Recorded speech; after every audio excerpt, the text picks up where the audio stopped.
네, 화면 실제 관계 보겠습니다. 융통음의 경우에는 피융통자에 대해서 이걸 발행한 사람이 융통음이라고 책임 부담하지 않는다고 대항할 수 있죠. 근데 물론 이제 나에서 융통음을 받은 애가 다시 넘겨버리면 얘가 선악이를 불문하고 얘한테는 책임을 져야 되지만 얘한테는 책임 안 지잖아요. 그때 융통음에 대한 입증 책임, 융통음이다라는 것에 대한 입증 책임은 발행인이 부담하는 것이 맞죠. 그 다음 686번인데 갑은 을의 자금 융통을 위해서 약소보험을 발행하였고 을은 병에 대해서 대금 변제를 위해서 이제 병한테 융통보험을 줬단 말이에요. 병이 기한후 배서에 의해서 엄을 취득했다고 하더라도 뭐 기한후 배서면 배서 형식을 취했지만 지명채권의 양도 효력밖에 없잖아요. 인적항변 절단 안 되고 막 이런 그쵸? 선의취득 안 되고 자 그런데 어찌됐건 융통엄의 항변을 얘한테는 주장할 수 없어요. 아무리 얘가 기한후 배서로 취득했다고 하더라도 자, 687번. 갑은 을의 자금 융통을 위해서 약소금을 을에게 발행하였고, 을은 병에 대한 대금 채무, 앞엔 똑같네요. 자, 배서 양도하였다.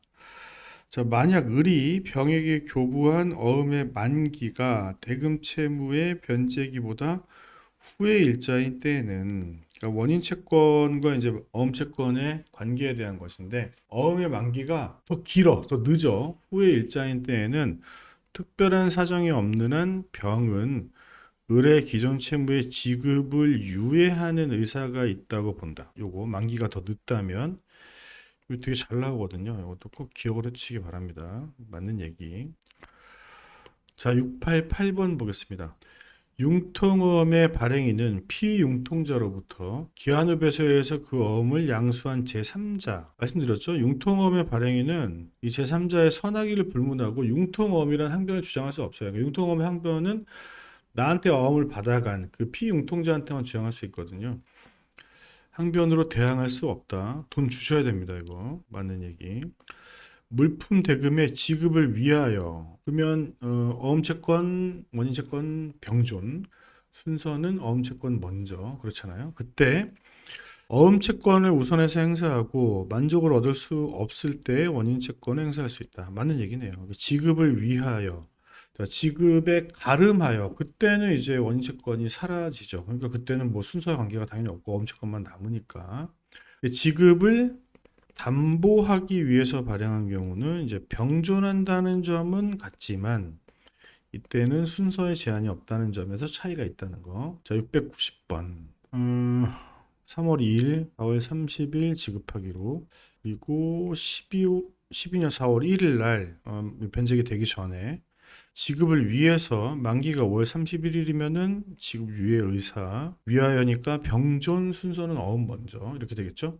2천만 원인 약속금 한 매를 발행해 주었다. 원칙적으로 을은 갑에 대하여 이것과 이것 중 요거를 먼저 행사해야 되고 이걸로 돈을 받으면 원인 채권은 사라지는 거예요. 만족을 얻을 수 없을 때 원인 채권을 행사할 수 있다. 691번 3월 2일 을로부터 물품을 공급받고 4월 30일 똑같고 4월 1일 대금 지급을 위하여 만기가 요 날짜인 약소금 2천만 원 한매를 발행. 이중 지급의 위험이 있는 경우 어음을 반환하지 않으면 그러니까 뭐 어음금 못 받아갖고 원인 채권을 행사한다고 하더라도 이중 지급의 위험이 있기 때문에 어음의 반환을 동시행의 항변권으로 주장할 수 있어요. 그래서 어음을 돌려주지 않으면 물품 대금 채무, 원인 채무의 이행도 거절할 수 있다. 맞는 얘기. 얘도 잘 나오죠.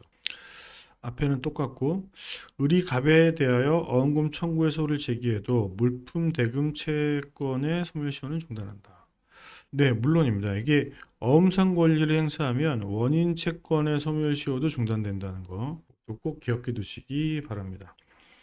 자, 지급을 위해서 발행한 경우이잖아요. 요 사례가 물품 대금 채권은 특별한 사정이 없는 한 약서금의 만기일까지 이행기가 연기된 것으로 볼 수 있다. 아까 나왔던 요 얘기예요. 요 얘기. 지급 유예하는 의사가 있었던 것으로 본다. 그게 또 나왔던 거고.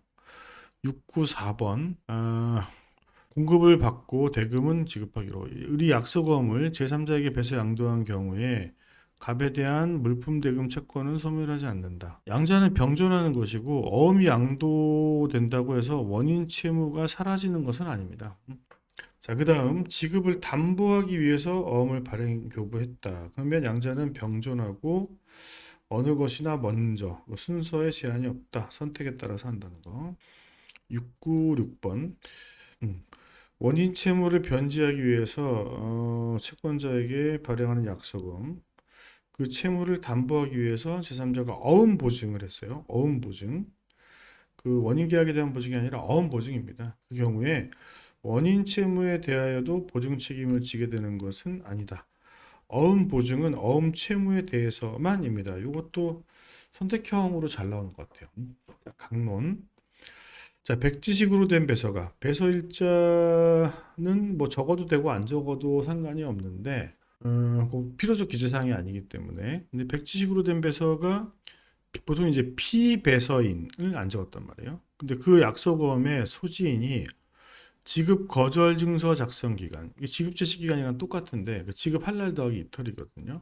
작성 기간이 경과되기 전에 백지인 채로 배서, 백지인 채로 배서에도 멀쩡한 배서 효력이 생기는데 그 백지인 상태로 넘어갔을 때는 멀쩡한 이제 지급 거절 증서 작성 기간 경과 전이니까 기한 전 배서란 말이에요. 근데 작성 기간이 경과한 후, 우리가 이제 이때 배서가 있으면 기한후 배서라고 부르는데 배서일을 경과 전으로 그리고 보충을 이때 한 거죠. 작성 기간 경과 후. 그때 이걸 기한후 배서로 볼 거냐?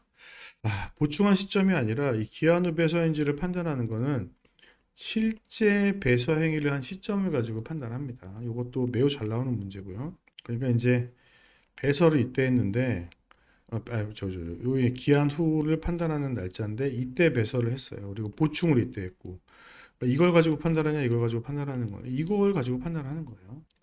종업원 병이 의뢰 승낙을 받지 않고 무권대행 위조 정은 무에게 배서 양도하여 무과소지 정과 무는 승낙을 받지 않고 했다는 사실을 알지 못했고 준거실도 없다. 선의 취득 가능 배서가 모두 연속 형식 자격이 있고 무는 어음의 적법한 권리자로 추정된다. 실질적인 거를 제외하고 문면상의 연속만 있으면 적법한 권리자로 추정되는 효과가 있어요. 또 매우 중요합니다. 자, 앞에는 똑같고 갑은 무가 어음금을 청구하면 의뢰 배서가 위조되었다는 이유를 들어 무의 청구를 거절할 수 없죠. 왜냐하면 위조를 당한 사람은 을이거든요. 근데 이걸 갑이 어떻게 주장해요? 이건 피위조자의 물적 항변 사유입니다. 배서의 연속은 형식적으로 연속이 되어 있으면 되는 겁니다. 이걸로 그냥 끝나는 거예요. 실질적으로 연속되어 있는 것을 요하는 것이 아니다. 기한의 배서는 보통의 배서와는 달리 지명채권 양도의 효력밖에 없어. 그리고 담보적 효력도 없죠. 상환 책임을 부담하지 않아요. 그것에 의해 이전되는 권리는 배서인이 배서 당시에 가지고 있는 범위의 권리라고 할 것이므로 기한 후 배서는 지명채권 양도 효력밖에 없기 때문에 항변이 절단되지 않아. 항변이 계속 따라다녀요. 그때 어음채무자는 배서 당시 이미 발생한 배서인에 대한 모든 항변의 사실을 예한 때 대하여도 대항할 수 있다. 인적 항변의 절단이 없죠. 702번 만기 후이지만 지급 거절 증서가 작성되지 않은 상태 거절 증서 작성 기간이 경과하기 전 그러면 이걸 우리가 기한의 배서라고 안 부르고 구별하려고 만기 후 배서라고 부르거든요. 그러니까 이거는 일반적인 배서와 동일한 효력이 있어요. 그러니까 권리 이전적 효력, 뭐 항변 절단되고 선의취득되고 이런 것뿐만이 아니라 담보적 효력도 있고 하여튼 이 배서 가지고 있는 모든 효력이 다 발생한다. 권리 뭐 자격수혜적 효력도 있고요. 거절 증서 작성되지 않은 상태, 작성되기 전 백지식 배서에 의해서 어음을 취득한 자가 기관이 경과한 후에 이 전이면 기한후 배서가 아니잖아요. 근데 그 기간 경과 후에 보충한 경우 이건 기한후 배서가 아닙니다. 보충 시점을 가지고 판단하지 않는다는 거. 기한후 배서는 지명채권 양도 효력만 있는 것이고 맞죠. 지명채권 양도의 방식을 따로 어떻게 방식을 따로 배서로 했는데 효력이 그렇다는 거지. 방식을 따라야 하는 것은 아니므로 그렇죠. 맞습니다. 통지 승낙 이거 필요 없습니다. 기한후 배서를 한 경우 기한후 배서 당시까지 배서인에게 대항할 수 있던 인적 항변을 피배서인에게 계속 주장할 수 있다. 맞는 얘기입니다. 항변 절단이 없어요. 자, 일부의 배서는 그 부분에 대해서 유효하지 않고 전부 무효이다. 일부 배서는 안 됩니다. 일부 배서는 앞에는 똑같고 배서가 모두 연속되어 있는 상황에서 적법한 지급 제시를 하지 아니하여 상환 청구권 보존 절차를 밟지 않았다고 하더라도 이는 무가 병의 사용자 을에 대하여 불법행위 책임을 묻는 것에 장애가 되지 않는다. 그렇죠. 상한 청구권을 보전하지 못한 것은 못한 것이고 사용자 배상 책임을 묻는 것은 전혀 상관이 없습니다. 한번 정리를 한번 해보면 이거 이렇게 이어지는 거야. 무능력, 무권대리, 위조 변조가 물적 항변 사유잖아. 그렇죠? 그래서 원칙적으로 책임이 없어. 얘가 예외적으로 책임을 부담하게 되는 경우, 물적 항변 사유지만 그게 바로 이제 추인하거나 표현 책임이 성립하거나 또는 사용자 배상 책임을 묻는 경우야. 그쵸? 근데 얘랑 얘는 좀 결이 다른 게 얘네들은 추인했기 때문에 표현 책임이기 때문에 어음상 책임을 묻는 것인데 얘는 민법상의 사용자 배상 책임이니까 이 사용자 배상 책임을 묻는 데 있어서는 이 상환청구권 보전의 요건이 충족됐느냐 이건 관계가 없죠. 708번 무단으로 생명부지인 을명의 약속함을 발행한 경우 피의조자죠. 추인하지 않는 한 수취인뿐만이 아니라 그 이후 모든 자에 대해서 책임을 부담하지 않는다. 물적 항변에 대한 설명이 되겠습니다. 709번 지급을 위해서 약속함을 발행하였다. 원인 관계가 해제되었다고 하더라도 그걸 배서 양도한 경우 항변이 절단되죠. 멀쩡한 배서라면 해이가 있는 경우 다만 해이가 있다면 갑은 이를 이유로 대항할 수 있다. 항변이 절단되지 않습니다. 인적 항변에 대한 설명. 자, 직원이 권한 없이 대리인으로서 양도배서했다. 자, 무권 대리인 거죠. 자, 을로부터 할인받은 경우 무권 대리에 관하여 선의이고 중대한 과실이 없는 경우 선의 취득을 할 수가 있다. 자, 맞는 얘기인데 중요한 얘기는 민법과 달리 상법이 적용되는 영역은 무권 대리의 경우에도 선의 취득이 인정된다는 것이에요. 무슨 얘기인지 아시겠죠? 자, 그 다음 소지인 을로부터 금액이 백지인 약속금을 배소 받으면서 병에게 발행인한테 아무런 확인을 하지 않은 채 그럼 뭐가 되는 거죠, 여러분? 중과실이 되는 거고 그리고 그냥 나한테 준 사람한테 말만 듣고 보충해서 할인해 준 경우 보충 권한을 넘는 부분에 대해서는 책임을 부담하지 않겠죠, 발행인은. 중과실로 부당 보충됐지만 중과실이니까. 자, 어음은 공정 증서로 지급 거절을 증명해야 되나? 맞습니다. 근데 수표의 경우에는 지급이나 교환서의 선언만으로도 증명이 된다는 거 얘도 자주 나오니까 기억해 두시고 시간이 되려나? 네, 될 것 같습니다. 갑은 의뢰에 발행한 약속어음 1억 원 발행일 14년 6월 20일 지급기일이 10월 20일 장소 이렇고 그리고 수취인 지급지 수취인 백지 앞에 나왔던 사실관계인데 다시 한번 정리해서 보고 있습니다. 지급지라는 이렇게 수취인에는 정으로 보충한 다음에 적법한 지급 장소에서 적법한 지급 제시를 하였으나 예금 부족을 이유로 지급이 거절되었다. 갑은 정과 물을 상대로 상환청구권 행사할 수 있고 을을 상대로는 어음금 청구를 할 수 있다. 네, 그렇죠. 요게 발행인에 대해서는 어음금 지급 청구. 얘한테 먼저 가야 되고 얘한테 가서 지급 청구한 어음금 청구가 적법한 청구라면 내가 얘기한 세 가지 요건 완성된 어음을 적절한 시기에 맞는 장소에 가서 했다면 그 거절을 이유로 배서인들에 대해서 상환 청구를 할 수 있다는 거. 어음 발행인단의 수인이 공동으로 김영란을 서명할 수 있는데 공동 발행 전원뿐만이 아니라 각자에 대해서도 전액을 청구할 수 있습니다. 합동 책임이라는 거죠. 원인 관계 취소는 인적 항변 사유에 해당합니다. 앞에는 똑같은데 갑이 을을 상대로 원금 지급을 구하는 소를 제기한 경우 을은 정의 사기에 의해서 어음을 발행하였고 사기에 의한 의사표시도 인적 항변 사유예요. 그리고 갑이 중대한 과실로 그러한 사실을 알지 못하였다면 을은 이를 이유로 갑에게 대항할 수 없다. 자, 이 사기에 의한 의사표시라고 하더라도 이 원인관계 취소도 일반적인 인적항변 사유와 똑같이 해이가 있어야 됩니다. 그렇죠? 중과실로 그런 사실을 알지 못하였다면 대항할 수가 없어요. 항변이 절단되니까. 그렇죠? 해이가 있어야만 계속 항변을 주장할 수 있다는 것이다.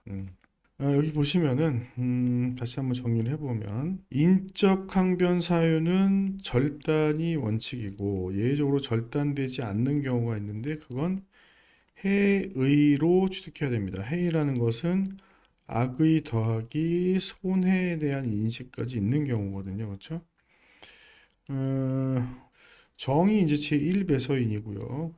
그리고 수치인을 이렇게 보충을 했고 갑이 받은 거죠. 그렇죠? 갑이 받았는데 을을 그러니까 발행인을 상대로 청구를 했어요. 근데 을은 수취인이 절 이렇게 되는 거죠. 을, 정, 축축축 이제 갑 이렇게 되어 있는 건데 얘네 둘에 대한 원인 관계가 사라진 거, 이 시로된 거를 얘한테 주장하려면 얘가 이제 해이로 취득을 해야 되는 거거든요. 근데 중대한 과실로 알지 못하였다. 그렇죠? 선의인데 중과실이에요. 그렇죠? 해이가 있지는 않단 말이에요. 그러면 여기서는 항변이 절단돼야 돼요. 항변이 절단되면 사기로 어음을 발행했다, 취소했다라는 인적 항변을 여기 주장할 수가 없게 되는 것이죠. 대항할 수 없다. 가백에.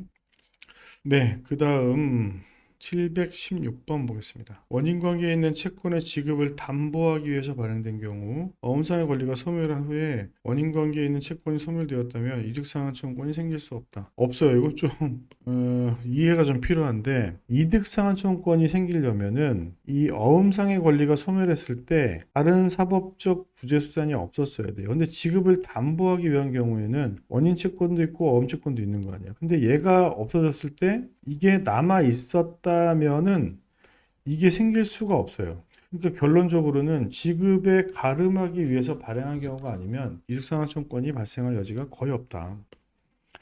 자, 717번 앞에는 똑같고 무가 갑에게 어음금을 적법하게 지급하고 어음을 환수한 경우 무가 환수한 날로부터 그러니까 얘가 소지인이고 얘가 얘한테 청구했단 말이에요. 근데 얘가 상환 책임을 이행하고 얘가 어음을 갖고 와. 6개월간 정을 상대로 그 앞에 배서인이죠. 재상환 청구권 행사하지 않으면 소멸시효가 완성된다. 어음금 청구권이 3개월, 상환 청구권이 1년, 그리고 배서인 발행인에 대한 청구권, 그러니까 재상환 청구는 6개월이에요. 자, 횡선 수표는 수표에만 있는데 수표에만 있는 제도고요. 일반 행선은 선만 쳐져 있는 거. 특정 행선은 여기 어디 은행이라고 적혀져 있는 건데 일반 행선 수표의 지급인은 은행 또는 지급인의 거래처에서만 지급할 수가 있고 특정 행선은 이 은행에서만 지급할 수 있겠죠. 그리고 일반 행선은 이렇게 전환이 가능한데 특정 행선을 지우고 이렇게 전환하는 건 안 된다까지 기억을 해주시면 좋을 것 같아요.